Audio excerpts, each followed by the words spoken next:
نحمده ونصلي على رسوله الكريم اما بعد فاعوذ بالله من الشيطان الرجيم بسم الله الرحمن الرحيم لئن شكرتم لازيدنكم ولئن كفرتم ان عذابي لشديد صدق اللہ العظیم۔ اسٹیج پر رونق افروز تمام ہی ذمہ داران اور دور دراز سے تشریف لائے ہوئے تمام ہی ہمدردان جو آج اس لڑائی میں ہمارے شانہ بشانہ ہے، آپ کی طاقت ہمیں حوصلہ بخشتی ہے، آپ کی موجودگی ہمیں ایسی طاقت اور ایسی قوت عطا کرتی ہے جو پہلے سے زیادہ ہمیں مخالفین کے سامنے لڑنے کا جوش بھر دیتی ہے۔ آج وارڈ نمبر 20 دو دہانے پر آ کر کھڑا ہوا ہے۔ 10 سے 12 روز اس 20 نمبر وارڈ کے مستقبل کو طے کرنے کے لیے باقی بچے ہیں۔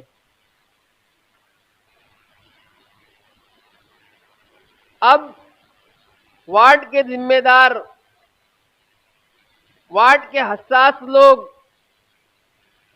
وارڈ کے اندر رہنے والی میری ماں اور بہنیں اس چیز کے لیے فکر مند ہیں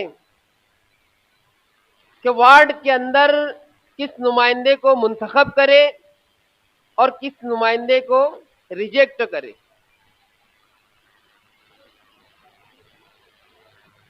دوسری طرف اس الیکشن کے اندر کچھ کالا بازاری کرنے والے، کچھ سٹا بازاری کرنے والے اپنی بلیک کمائی کو لے کر آپ لوگوں کے درمیان موجود ہے۔ فیصلہ آپ کو کرنا ہے، فکر آپ کو کرنا ہے، اور سب سے پہلے ہم سب یہ سمجھ لیں کہ ہم وارڈ نمبر 20 کے ووٹر ہونے کے ساتھ ساتھ ایک ایمان والے، اور ایمان والے کی ذمہ داری اللہ رب العزت نے اس دنیا کے اندر ہمیں بھیجا ہے تو کچھ ذمہ داریاں دے کر بھیجا ہے۔ ہماری ذمہ داری بنتی ہے کہ ہم اس دنیا کے اندر آئے ہیں، ایک قلیل مدت لے کر آئے ہیں، اور ہم سب کو اللہ رب العزت نے اس دنیا کے اندر جو بھیجا ہے وہ ایک متعین وقت کے لیے بھیجا ہے۔ ہم جب اس دنیا کے اندر آئے تھے تو ہمارے کان میں اذان کہی گئی، اللہ اکبر کی صدا ہماری پیدائش سے ہمارے کانوں میں گونجی گئی، اور جب اللہ رب العزت حکم فرمائیں گا تو ہم میں کہ ہر ایک کو اس دنیا کو چھوڑ کر جانا ہے، اور پھر ہماری نماز جنازہ ادا کی جائے گی۔ تو گویا ہماری زندگی اذان سے لے کر جماعت کھڑی ہونے تک کا اس وقفے کی ہے کہ جس طریقے سے ایک ایمان والا، ایک اللہ کو اللہ ماننے والا اپنی زندگی گزارتا ہے کہ جیسے ہی اس کے کانوں میں اللہ اکبر کی صدا گونجتی ہے تو اس کا دل مسجد کی طرف اٹک جاتا ہے، پھر وہ اپنے کام کو سمیٹ کر اس فرض ادا کرنے کے لیے اس وقت کو جو اس کی سوچ، فکر اور وہ جس لگن کے اندر لگتا ہے وہ وقفے کے اندر ہمیں اپنی زندگی کو گزارنا ہوتا ہے۔ تو گویا مقصد زندگی اللہ رب العزت کی بندگی ہے، اور مقصد حیات اللہ رب العزت کی یاد ہے۔ نہ ہم اپنی مرضی سے اس دنیا میں آئے ہیں، اور نہ ہم اپنی مرضی سے اس دنیا کو چھوڑ کر جائیں گے۔ تو یہ ہمارا مقصد زندگی ہے کہ ہم اپنی پیدائش کے مقصد کو سمجھیے کہ ہم اس دنیا میں کیوں آئے۔ آج ہمارا معاشرہ دو دھیانے پر کھڑا ہے، تو ہمیں ایک مسلمان ہونے کے ناطے اپنی فکر آخرت کو سوچنا ہے کہ مجھے مرنے کے بعد آج اس وارڈ کے مستقبل کو جو ہم فیصلہ کریں گے اس کا جواب بھی دینا ہوگا۔ اس ذمہ داری کا احساس دلانے کا مقصد یہ ہے کہ کچھ لوگ آپ کے شہادتی حق کو خریدنے کے لیے کوشاں ہے۔ وہ یہ سمجھ رہے ہیں کہ اگر وہ آپ کی ووٹ کے پیسے آپ کو دیں گے تو آپ اپنا شہادتی حق بیچ ڈالیں گے۔ وہ ان کی سوچ ہے، لیکن آپ کو بھی بہت محتاط رہنا ہے۔ اور جہاں تک میری ماں بہنیں یہ آواز سن رہی ہے، وہ اس چیز کو نوٹ کر لے کہ وہ آئیں گے آپ کے بیچ، آپ کو خریدنے کی کوشش کریں گے، آپ کا دام لگائیں گے، لیکن آپ کو اپنی آخرت کی فکر کرتے ہوئے، اپنے آنے والے بچوں کے مستقبل کی فکر کرتے ہوئے، اپنے وارڈ کے بہتر مستقبل کی فکر کرتے ہوئے انہیں یہ بتانا ہے کہ ہم بکاؤ مال نہیں ہیں۔ ہم اگر آپ کو ووٹ دیں گے تو اپنی مرضی سے دیں گے۔ ہم اگر آپ کو ووٹ دیں گے تو اپنی پسند کے ساتھ دیں گے۔ ہم اگر آپ کو ووٹ دیں گے تو ہم اس چیز کا احساس کریں گے کہ کہیں یہ ہمارا ووٹ کر مرنے کے بعد پوچھ کا اور پکڑ کا سبب نہ ہو۔ اس احساس کے ساتھ ہمیں 15 تاریخ کو اپنا ووٹ ڈالنا ہے، کیونکہ مقابلے میں لوگ ہر طریقے کی طاقت اور قوت کا استعمال کریں گے۔ اسی لیے میں آپ لوگوں کے بیچ میں آیا ہوں، ورنہ میں بھی اپنے کاروبار سے اپنا گھر چلا سکتا ہوں۔ اور الحمدللہ اللہ تعالیٰ نے ایسی بابرکت روزی دی ہے کہ جس کے ذریعے میں حلال کماتا بھی ہوں اور اپنا گزر بسر کرتا بھی ہوں، اور اسی کے ساتھ ساتھ اللہ رب العزت نے دل کے اندر خرچہ کرنے کا اور ید العلیٰ عطا فرمایا کہ ہمارا ہاتھ ہمیشہ دینے والا ہوتا ہے۔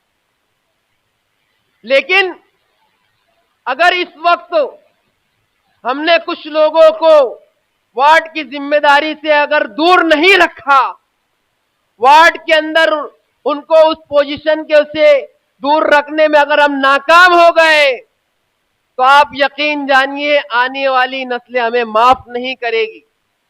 وجہ بتاتا ہوں، ہوا ہوائی بات آپ کے سامنے نہیں کرنا۔ میں مدنی نگر کا رہنے والا، آج تک مدنی نگر کے لوگوں کی 7/12 کے اوپر ان کا نام چڑھ نہیں پایا۔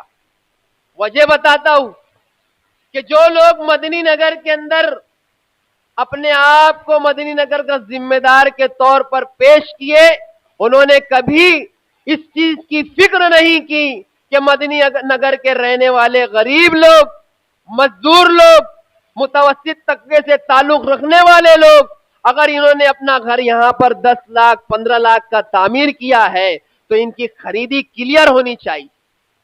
آپ کو بتلاتا چلوں کہ یہ لوگ آپ کے کبھی ہمدرد نہیں ہو سکتے، یہ صرف وقت آنے پر، الیکشن آنے پر آپ کو برادری کا اور گرووار وارڈ کا رونا روئے گے۔ جیسے الیکشن ختم، ابھی تو اب کارپوریشن کے بعد 4 سال تک آپ کو منہ نہیں دکھائیں گے۔ آپ کو وارڈ میں رہنا ہے، وارڈ کے مسائل سے آپ کو لڑنا ہے۔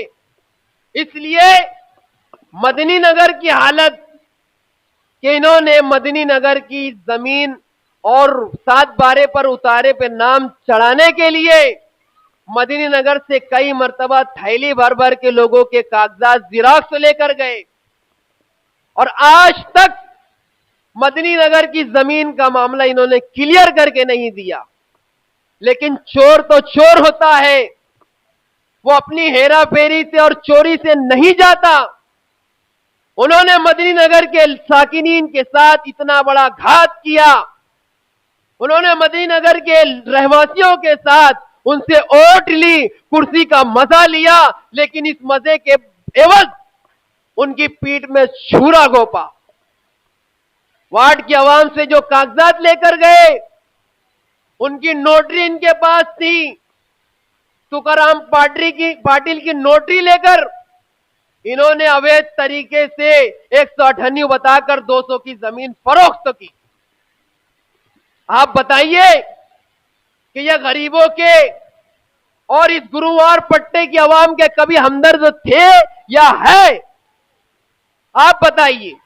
انہوں نے دو لوگوں کے ساتھ دھوکہ کیا، ایک تو وارڈ نمبر مدنی نگر کی جو عوام ہے ان کے ساتھ دھوکہ کیا کہ ان کے کاغذات 200 کی زمین پہ جو آدیواسی کی جگہ ہے ان کے ساتھ لگا کر وہ جگہ بیچی۔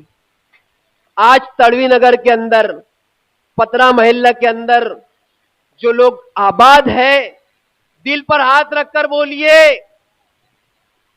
کہ کیا وہ لیگل طریقے سے آباد ہے یا وہ انہوں نے جو پیسہ وہاں لگا کر اپنا گھر تعمیر کیا وہ صحیح ہے؟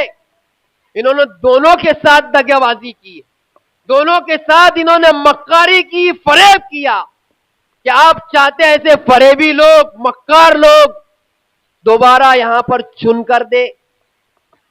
نجم آباد وارڈ نمبر پرانا 20 ابھی کا 16، وہاں کی زمین خریدی گئی، وہاں کے لوگوں کے سے 3 لاکھ روپے کا آفر کیا کہ آپ کو اگر آپ کی جگہ چاہیے تو 3 لاکھ روپے آپ کو دینا ہو۔ یہ حالات ہے شہر کے، آپ کو بیدار ہونا ہے۔ اگر آپ نے اپنی غفلت سے آپ نیند سے بیدار نہیں ہوئے تو آنے والی نسلیں آپ کو کبھی معاف نہیں کرے گی۔ اس لیے آپ سے اس شعر کے ساتھ ودا لیتا ہوں کہ اٹھ شیر مجاہد ہوش میں آ، اٹھ شیر مجاہد ہوش میں آ، تعمیر خلافت پیدا کر، کیوں فرقے فرقے ہوتا ہے، اب ایک جماعت پیدا کر تو بھی ترقی دنیا میں، اسباب تجارت پیدا کر، قانون کی دولت ٹھکرا دے، عثمان کی دولت پیدا کر۔ وآخر دعوانا الحمدللہ رب العالمین۔